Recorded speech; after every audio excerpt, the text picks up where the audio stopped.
Hello everyone, what's up. I hope you are doing well. I am Prithvi. इससे पहले वाली video में हमने बात की थी सती प्रथा के बारे में कि कैसे जो है सती प्रथा का हिंदू धर्म में प्रवेश होता है, कैसे जो है सती प्रथा का अंत होता है।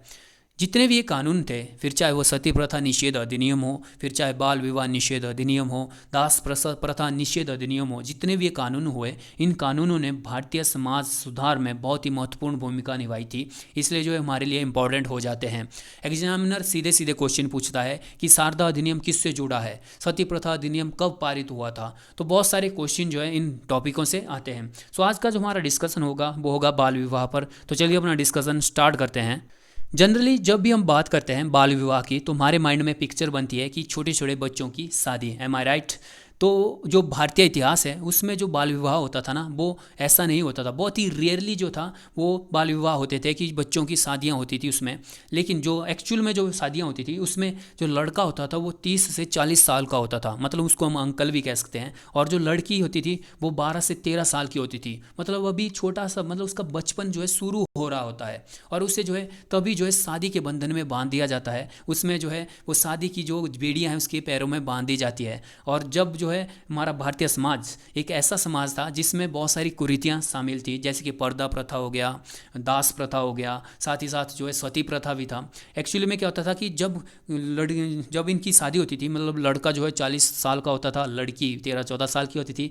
कहीं सडनली उसका पति जो है शादी के 3-4 साल बाद जो है निकल लेता है या उसकी मृत्यु हो जाती है, तो उस लड़की को जो है बहुत ही कम उम्र में जो है सती होना पड़ता था। मतलब उसे ने अभी भी ज़िंदगी के ज़्यादा जो दिन थे या ज़्यादा पल जो है जिए नहीं होते, उसने अभी भी ज़िंदगी के रंग जो है देखे नहीं होते थे। और उससे जो है जल्द ही जो है शादी की बेड़ियों में बांध दिया जाता है। और जो रही सही कसर होती है वो भारत की जो भारतीय समाज है उसमें फैली हुई कुरीतियाँ जो है उसे पूरा कर देती है।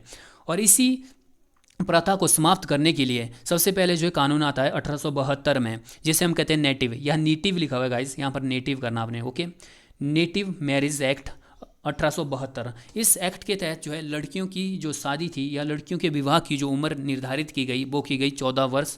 और लड़कों की जो विवाह की उम्र या लड़कों के विवाह की जो आयु थी वो निर्धारित की गई 18 वर्ष।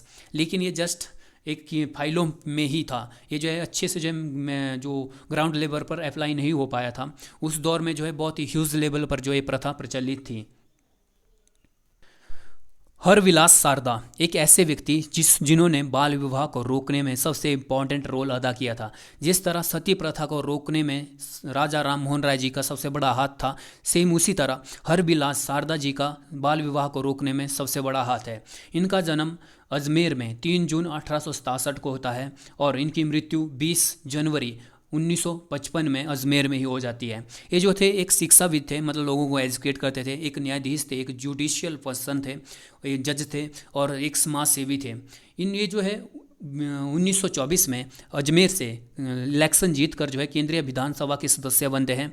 और वहीं पर फिर उसके बाद जो है 1926 में केंद्रीय विधानसभा के लिए चुने जाते हैं, 1932 में जो है केंद्रीय विधानसभा के लिए चुने जाते हैं। तो ये जो है अपनी इस पोजीशन का फ़ायदा उठाते हुए 23 अप्रैल 1929 को शिमला में केंद्रीय विधानसभा की जो बैठक हो रही होती है वहाँ पर जो है इस मुद्दे को, बाल विवाह के मुद्दे को उठाते हैं। और वहीं से जो है फिर सितंबर 1929 को एक प्रस्ताव पारित होता है जिसका नाम रखा जाता है शारदा अधिनियम। इसका नाम जो है शारदा अधिनियम इसलिए रखा जाता है क्योंकि जो है इसे इंट्रोड्यूस किया था हरविलास शारदा जी ने। हरविलास शारदा जी जो है जो केंद्रीय विधान सभा थी उसमें जो है बाल विवाह जैसी इस कुरीति के बारे में जो है बात करते हैं और इसे जो सभी के द्वारा पास किया जाता है। और फिर सितंबर 1929 को जो है ये पारित हो जाता है और 1 अप्रैल 1930 को ये पूरे रीजन में जो है लागू होता है। इसके तहत जो लड़कियों की विवाह की उम्र जो थी वो 14 वर्ष की गई और लड़कों की विवाह की उम्र 18 वर्ष की गई। अब आप कहोगे कि वेट, आपने जो पहले कहा नेटिव मैरिज एक्ट, उसके तहत भी तो लड़कियों की उम्र 14 ही थी, लड़कों की उम्र 18 थी, तो फिर इसमें जो है ऐसा क्या नया चेंज किया गया? तो देखो गाइज, जो नेटिव मैरिज एक्ट था उसके बाद एक और कानून बना था जिसे कहा जाता है सीमित आयु अधिनियम 1892। सीमित आयु अधिनियम 1892 के तहत जो लड़कियों की शादी की उम्र थी उसे कम कर दिया गया था, उसे जो है 12 वर्ष कर दिया गया था, जिस पर जो है फिर बाल गंगाधर तिलक जी जिसका विरोध करते हैं। तो उसके बाद फिर जो है शारदा अधिनियम लाया जाता है 1929 में, और यहीं से क्वेश्चन पूछे जाते हैं। सीधा सा क्वेश्चन जो है पूछा जाता है कि शारदा अधिनियम जो है वो कब लाया गया था या किसके द्वारा लाया गया था, कब जो है पारित होता है। इसके तहत जो है लड़कियों और लड़कों की जो उम्र क्या निर्धारित की गई थी, तो आपको पता होना चाहिए 14 वर्ष लड़कियों की और 18 वर्ष जो है वो लड़कों की उम्र निर्धारित की गई थी। अब बात करते हैं आज के दौर की। आज के टाइम में जो है कौन सा कानून जो है वो बाल विवाह के लिए जो है एक्टिव है, तो आज के टाइम में जो कानून है वो है provision of child marriage act 2006, बाल विवाह निषेध अधिनियम 2006। इस अधिनियम के तहत बहुत सारे प्रोविज़न ऐड किए गए हैं। इसके तहत जो है जो लड़कियों की आयु जो है वो है 18 वर्ष निर्धारित की गई है, और लड़कों की जो विवाह की आयु है वो 21 वर्ष निर्धारित की गई है, जो आज भी है। ठीक है, इसके तहत कहा गया है कि इसका जो एक नियम है बाल विवाह निषेध अधिनियम 2006 का जो नियम 9 है, वो कहता है कि अगर कोई भी पर्सन जो बाल विवाह करवाता है या बाल विवाह में शामिल होता है या बाल विवाह करवाने की किसी भी एक्टिविटी में जो शामिल होता है, तो वो जो है सज़ा का हकदार है। मतलब कहीं भी चाइल्ड मैरिज हो रही है और आप वहाँ पर शामिल हो जाते हो तो आप जो है सज़ा के हकदार हो, और जो पंडित साहब जो है मैरिज करवा रहा है वो भी सज़ा का हकदार होगा, और जो माँ बाप जो हैं जो शादी करवा रहे हैं वो भी सज़ा के हकदार होंगे। ओके, मतलब जहाँ कहीं भी चाइल्ड मैरिज हो रही है वहाँ पर जो भी लोग शामिल होंगे, चाहे वो बाराती हो चाहे वो कोई भी हो, वो सज़ा के हकदार होंगे। और इसके तहत जो सज़ा का प्रोविज़न ऐड किया गया है वो है 2 साल का कारावास, वो भी कठोर कारावास, और 1 लाख रुपए का जुर्माना। मतलब कहीं भी अगर बाल विवाह हो रहा है तो उन पर जो है उन्हें सज़ा का भी प्रोविज़न ऐड किया गया है, उन पर जो जुर्माने का भी प्रोविज़न ऐड किया गया है। अब आप कहोगे कि जो बाल विवाह है उसको रोकने से जो है क्या क्या जो है हमें प्रॉफिट हुए हैं या क्या क्या जो हमें प्रॉफिट हो रहे हैं।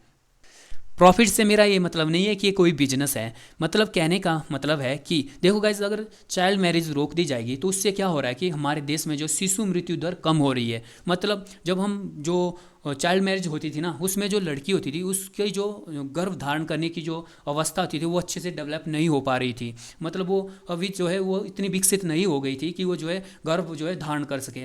तो उससे जो है जो बच्चा पैदा होता था वो जनरली जो बहुत रेयरली जो है बच्चा जीवित रहता था, और ज़्यादातर जो बच्चे होते थे वो मर जाते थे, जिससे जो शिशु मृत्यु दर थी वो हाई थी। साथ ही साथ जो मातृ मृत्यु दर थी वो भी हाई थी। मतलब जो माएँ होती थी जिसने भी गर्भ धारण किया था, जब उसकी डिलीवरी होती थी तो वो डिलीवरी के टाइम ही जो है मर जाती थी। कोई बच्चों के साथ ही मर जाती थी, और कोई जो है किसी का बच्चा है बहुत रेयरली बच जाता था तो वो ठीक था, वरना वो भी मर जाता था। इसके साथ साथ जो जनसंख्या भी बढ़ रही थी। नेचुरल सी बात है, अगर आप अपने मम्मी पापा से ये अपने फोरफादर के बारे में पूछोगे, मतलब अपने पूर्वजों के बारे में पूछोगे, तो आपको पता चलेगा कि उनके जो बेटे उनके जो बच्चे होते थे वो 6-7 हुआ करते थे, जिससे जनसंख्या बढ़ रही थी।